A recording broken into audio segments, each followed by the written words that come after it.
آگے بڑھتے ہیں، اگلا سوال لیتے ہیں آصف علی کا. آصف اپنا سوال پوچھ لیجیے.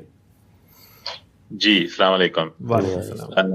میرا سوال غامدی صاحب یہ ہے کہ آج کل جیسے امریکہ کے اندر LGBT کے بارے میں بہت ایک رجحان ہے، اور ڈائیورسٹی کے اوپر لے کے آفیسز کے اندر، اسکول کالجز میں ہمارے بچوں کے ساتھ ایسے لوگ ہوتے ہیں جو کہ ایسے خیالات رکھتے ہیں، بلکہ وہ خود بھی ایسے ہوتے ہیں.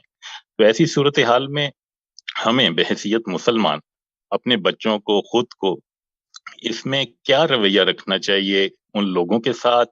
کیا ان کی صحبت میں بیٹھنا، ان کے ساتھ دوستی رکھنا ٹھیک ہوگا، یا ان کو سمجھانا، یا ہم کس طرح ایک اپنے بچوں کو اور خود کو لے کے اس چیز کو، یعنی جیسے ایب نارمل چیز ہے جو نارمل بنائی جا رہی ہے، تو کس طرح ہم لے کے چلیں؟ بہت شکریہ آصف صاحب.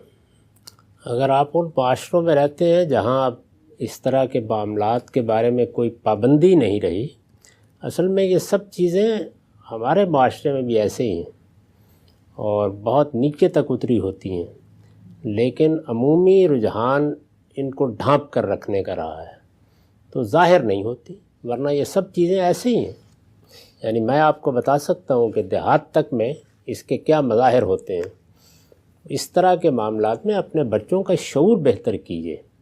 اگر آپ ان کے اندر کوئی نفرت کا احساس پیدا کر دیں گے اور یہ کوشش کریں گے کہ وہ بیٹھے نہیں، وہ ملے نہیں، تو اس سے ان کے لیے بڑی مشکلات پیدا ہو جائیں گی.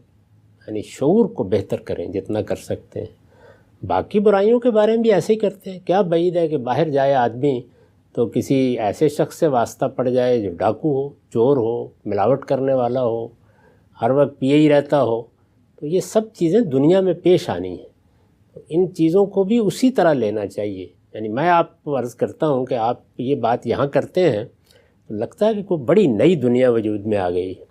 ہمارے دیہات میں، جس کو ہمارے ہاں عربی زبان میں وطی بہائم کہتے ہیں، یعنی جانوروں سے جنسی تسکین حاصل کرنا، اس کے شواہد ہر گاؤں، ہر بستی میں روز بکھرے ہوئے ہوتے ہیں. تو مجھے یہ بتائیے کہ ویسے تو کتنی کراہت ہوتی ہے اس احساس کے ساتھ، لیکن پھر کیا کریں گے؟ آپ بچوں کو باہر نکلنے سے روک دیں گے. اور وہاں دیہات میں بھی بچے جاتے ہیں، جانوروں کو چرانے کے لیے جاتے ہیں، وہاں بڑے لڑکے بھی ہوتے ہیں. تو روز اس طرح کے مسائل پیش آتے رہتے ہیں. بس شعور کے علاوہ اور کوئی راستہ نہیں ہے بس. تو سوسائٹی اگر آپ کی مدد کرتی ہے تو اس میں سہولت ہو جاتی ہے. آپ بتائیے کہ ہم کسی چیز کو غلط کہتے ہیں تو کیوں کہتے ہیں، شروع سے بتائیے. کسی چیز کو صحیح کہتے ہیں تو کیوں کہتے ہیں، اور دوسرے انسانوں کے بارے میں نفرت کے بجائے ان چیزوں کا شعور پیدا کریں تاکہ آپ کے بچے وقت آنے پر دلیل کے ساتھ دوسروں کو بتا سکیں کہ اگر وہ فلاں چیز کو غلط کہہ رہے ہیں تو کیوں کہہ رہے ہیں. تو یہی چیز ہے، اور کوئی راستہ اس وقت موجودہ دنیا میں رہا نہیں آپ کے لیے. ٹھیک ہے سر، بہت شکریہ.